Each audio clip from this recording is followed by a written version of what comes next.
ដាច់ព្រះទាំងកវីដោយគាថា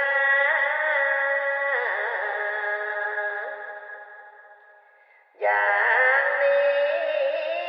ឯង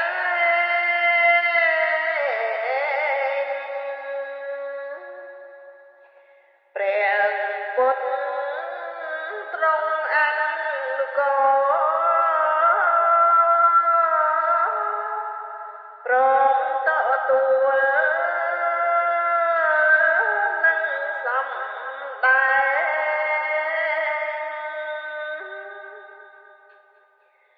ដោយតនให้ភាពថ្លែងតាមភាវៈ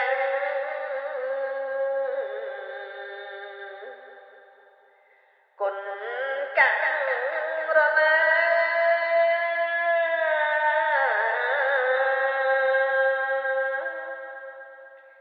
ទើបក្រោមចានទី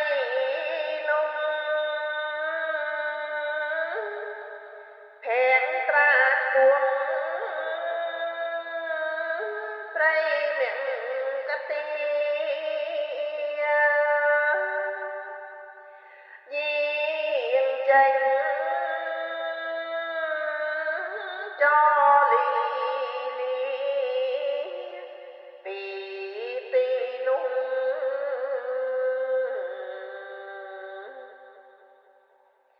ដោយព្រះ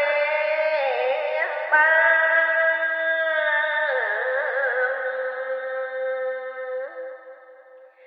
ញ៉ាំងសត្វចូលពុទ្ធខច្ចៈមានបញ្ចវៈគឺជាអាម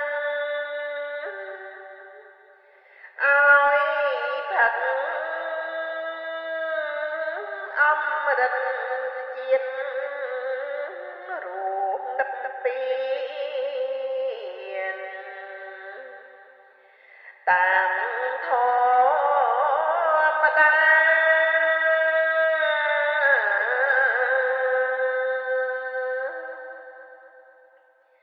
ចាប់ដើមពីនោះឯងទ្រង់សំដែងធម៌ទេសនា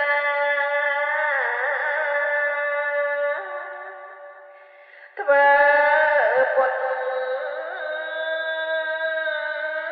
ក្រឹតទាំងជាអងវង្សា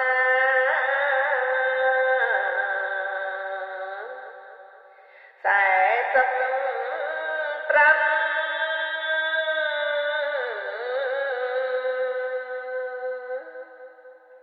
ពុំថយពុំបានធូប្រយោជន៍យូរអង្វែងឆ្នាំ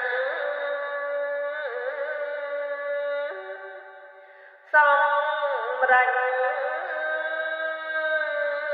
បញ្ញកម្មដល់សពសត្វទាំងភពត្រៃ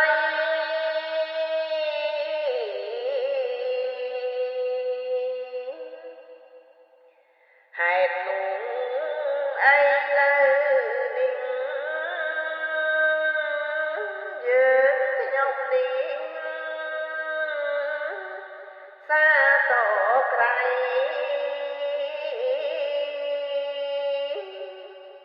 បបិទ្ធ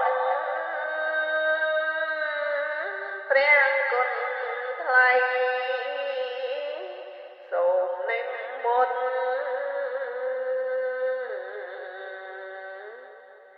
ប្រទេសនា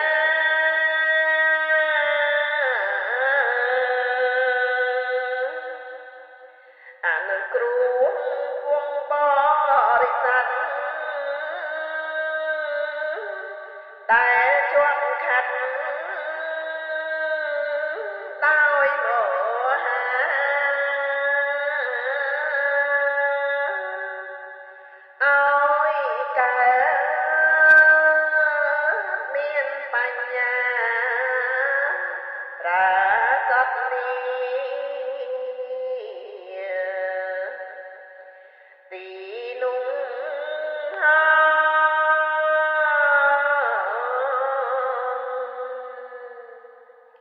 សូមអនុមោទនា